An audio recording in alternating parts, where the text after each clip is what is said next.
Seja bendito o nome de Deus de Abraão, Isaac e Jacó, porque dele é a sabedoria e a força. Ele muda os tempos e as horas, remove e estabelece reis, dá sabedoria aos sábios e ciência aos entendidos. Ele revela o profundo e escondido, conhece o que está em trevas e com ele mora a luz. Ó Deus de meus pais, eu te louvo e te celebro porque me deste sabedoria e força. Daniel 2:20-23. O título deste trabalho é O Orgulho como Semente do Pecado, onde propõe-se, segundo a hermenêutica bíblica, demonstrar que o pecado original não é a desobediência. Esta constitui os seus frutos. Desde já, peço para gostar e compartilhar se achar que o mesmo tem alguma substância. Hermenêutica bíblica, conceito. Ciência e arte de interpretar as escrituras utilizando princípios teóricos para compreender o sentido original do texto bíblico em seu contexto histórico, cultural, linguístico e literário. A raiz do engano, a verdade lançada por terra. Lançou a verdade por terra, fez isso e prosperou. Daniel 8:12. Contudo, a verdade brotará da terra, a justiça olhará desde os céus. A justiça irá diante dele e ele nos fará andar no caminho aberto pelos seus passos. Salmos 85, 11 e 13. Jesus propôs-lhes outra parábola, dizendo: O reino dos céus é semelhante ao homem que semeia boa semente no seu campo. Mas dormindo os homens, veio o seu inimigo, semeou joio no meio do trigo, retirou-se. E quando a erva cresceu e frutificou, apareceu também o joio, e os servos do pai de família, indo ter com ele, disseram: Senhor, não semeaste tu no teu campo boa semente? Por que tem então joio? E ele lhes disse: O inimigo é quem fez isso. Mateus 13, 24 a 28. Se a Bíblia declara que o maligno lançou a verdade por terra e prosperou, não será escândalo o que traz-se neste vídeo à tona.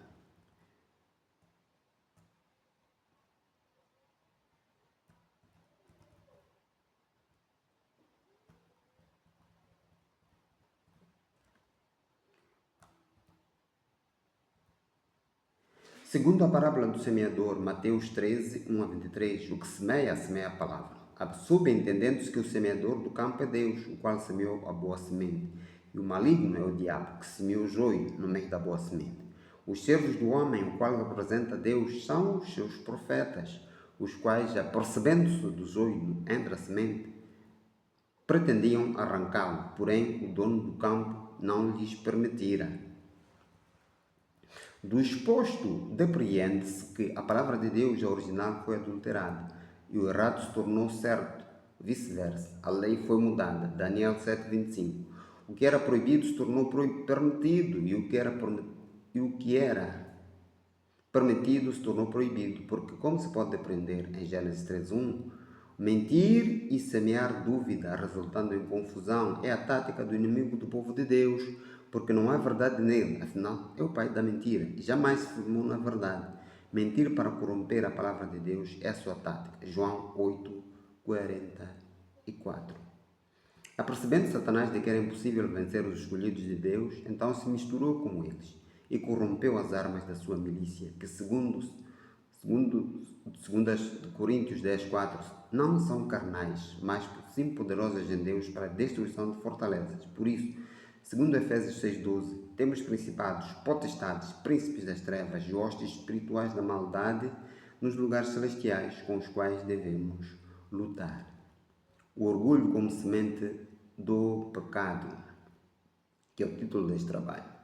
Ainda não compreendeis que tudo o que entra pela boca desce para o ventre e é lançado fora, mas o que sai da boca procede do coração, isso contamina o homem? Mateus 15:17-18.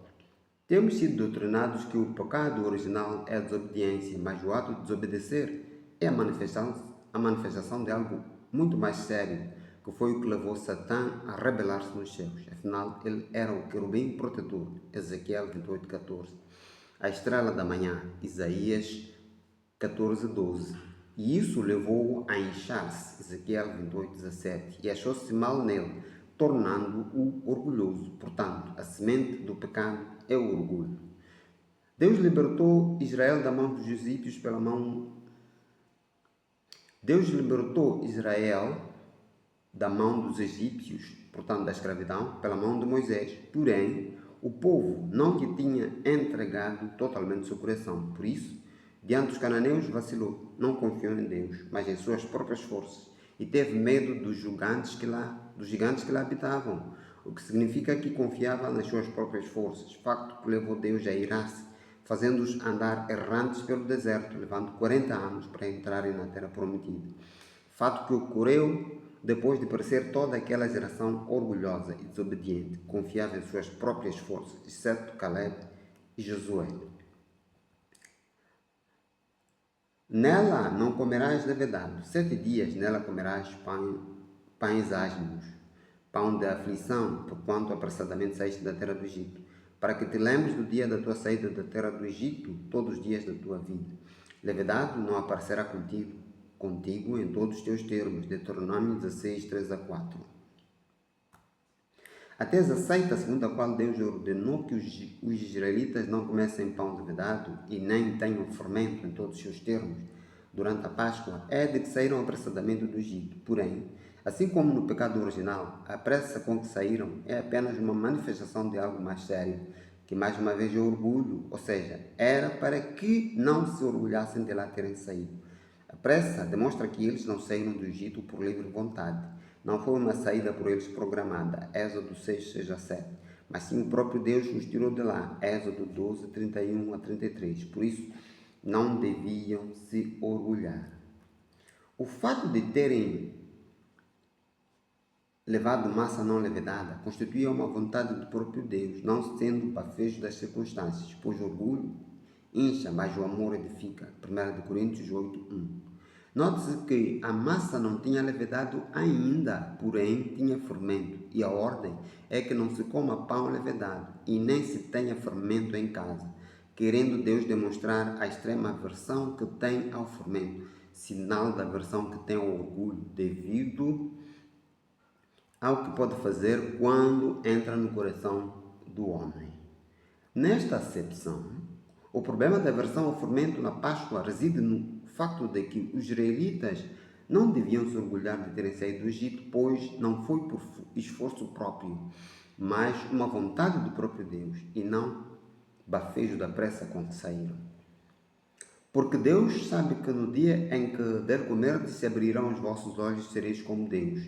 Gênesis 3:5. Adão foi posto por Deus no jardim de Éden como administrador, portanto, era um empregado. Seu trabalho era o de o lavrar e guardar, Gênesis 2:8-15. E dar nomes aos animais, Gênesis 2:19. E tinha que diariamente, no fim do dia, prestar contas do seu trabalho a Deus, Gênesis 3:8. E recebia comida como salário, Gênesis 2:16. Por isso, quando ele peca, Deus lhe retira todos os privilégios, expulsando-o do jardim, passando a produzir sua própria comida, Gênesis 3:19. O que é aparente é a desobediência de Adão, que levou à sua queda. O que não é aparente é o facto de Adão ter desejado ser como Deus, como um empregado que almeja dar golpe ao seu patrão, ou ser-lhe concorrente, que para o caso de Adão, sem motivo justo, por quanto tudo lhe estava sujeito, Gênesis 1:29-30. Quem quer ser como o patrão, almeja ser superior, e isso não esteve alheio a Adão. Daí Deus se ter irritado com ele e o expulsou do jardim, levando a sua existência a experimentar a morte. Tudo isto por causa do orgulho. A semente do pecado é o orgulho, a desobediência foi o seu fruto. Deus abomina a altivez do espírito, cujo significado é postura de orgulho excessivo, soberba e arrogância, onde o indivíduo se sente superior aos outros e frequentemente ignora seus próprios limites, coisas que, segundo Provérbios 16:18, precedem a queda. Quando estes frutos se manifestaram em Satã, Deus o expulsou dos céus, Apocalipse 12:7-9, e foi precipitado para a terra como uma oportunidade para que se arrependa. Contudo, não se arrependeu do seu pecado, antes corrompeu a criação de Deus, Gênesis 3:3-5. Assim, Deus abateu-o ainda mais, pois passaria comer pó, Gênesis 3,14, sendo reservado para destruição, Apocalipse 20,10. E o homem que antes era imortal, que não adoecia, não sentia dor, não se cansava e nem morria, passou a sentir estas coisas, Gênesis 3,17, 18. Abateu para que abandone o orgulho, que é a semente do pecado, para que retorne ao seu primeiro estado. Segundo as Crônicas 7,14. E disseram: Eia, edifiquemos nós uma cidade e uma torre, cujo cume toque nos céus, e façamos um nome, para que não sejamos espalhados sobre a face de toda a terra. Gênesis 11:4. Mais um exemplo bíblico demonstra a desobediência motivada por orgulho, pois os construtores da Torre de Babel recusaram a ordem de Deus para que enchessem a terra. Gênesis 1:28. Rebelaram-se e consertaram construir uma cidade, uma torre, ou seja, um prédio que fosse tão alto que tocasse os céus. Esta foi a sua soberba e arrogância, o que levou à confusão das línguas e o diabólico projeto para o Gênesis 11:8. Portanto, o que permeia todos os exemplos aqui dados é o orgulho, que é a origem de todo o mal sobre a terra. Por isso, Jesus ensinava sobre a humildade, que é o contrário do orgulho. Portanto, quem acha que o pecado original é a desobediência, engana-se, pois o verdadeiro vilão é o orgulho. A desobediência são os seus frutos. Outro exemplo na Bíblia é o de Judas, que metia a mão à bolsa, subtraindo o que lá foi depositado, porque era ladrão. João 12:6. E traiu Jesus. Mateus 26:48-49. Talvez quando Jesus lhe disse o que fazes, faz-o depressa. João 13:27. Ele achou que as suas pretensões eram aprovadas pelo rei e talvez achasse que Jesus não se deixaria matar, afinal ele era a esperança para a remissão de Israel. Lucas 24:21. Portanto, não se ia deixar prender, muito menos matar, o que era um combustível para ele avançar com o seu plano. Assim, receberia o dinheiro, compraria mais propriedade e aumentaria a sua riqueza, o que o tornaria famoso. Judas entregou Jesus porque buscava fama. Por isso, quando viu que Jesus não se defendera e que foi condenado à morte, devolveu o dinheiro, entrou em profunda depressão e se suicidou. Mateus 27:3-5. O almejar fama é um combustível para se ser orgulhoso. Judas se tornou orgulhoso e, consequentemente, a semente do pecado tinha dado seus frutos. Outro exemplo a considerar é o do jovem rico que queria herdar o reino, mas que não queria deixar o seu status. Jesus, vendo o amor à riqueza que ele tinha, Mateus 19:16-22, que lhe cegava e o tornava orgulhoso, incapaz de amar seu próximo, disse para que vendesse tudo o que tinha, o desse aos pobres e o seguisse. A este, seu status, devido à riqueza, o tornara orgulhoso, e o outro não conseguia repartir a herança com seu irmão, Lucas 12:13, porque era avarento, queria tudo para si. Em contrapartida, temos o exemplo de Zaqueu, que voluntariamente propôs devolver 4 vezes acima do que devia a quem tenha defraudado e dividir a sua riqueza com os pobres, Lucas 19:8. Por isso Jesus disse: este também é um filho de Abraão, Lucas 19:9, para não citar o exemplo de Jesus lavando os pés aos seus discípulos, sinal de muita humildade ou abate do orgulho, porque essa tarefa era reservada aos empregados, o que precipitou a recusa de Simão Pedro, ao que Jesus disse que, recusando, não teria parte com ele, Lucas 13:3-8. Porco, o animal proibido. Ainda não compreendes que tudo o que entra pela boca desce para o ventre e é lançado fora, mas o que sai da boca procede do coração, e isso contamina o homem. Mateus 15:17-18. Deus se preocupa com o caráter das pessoas, e o caráter não é externo ao indivíduo, procede do seu coração. O porco só se suja quando o local em que é confinado não é limpo, acabando por deitar-se no próprio esterco.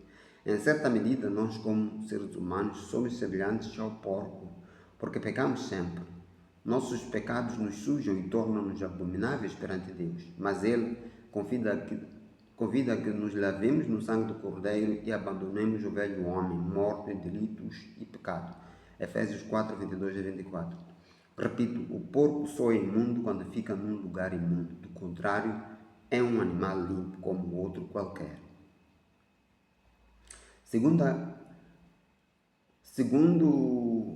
a hermenêutica bíblica, a ave que teria sido proibida por Deus que se comesse é o peru, pois este simboliza o orgulho quando se infla, fazendo-se parecer maior do que é, representando o fermento quando adicionado à massa do pão. O peru representa a altivez de espírito quando toma conta do indivíduo, pois passa a considerar os outros inferiores a si, e o pior é tudo o que ele pode fazer para alcançar o desiderato de ser superior aos outros.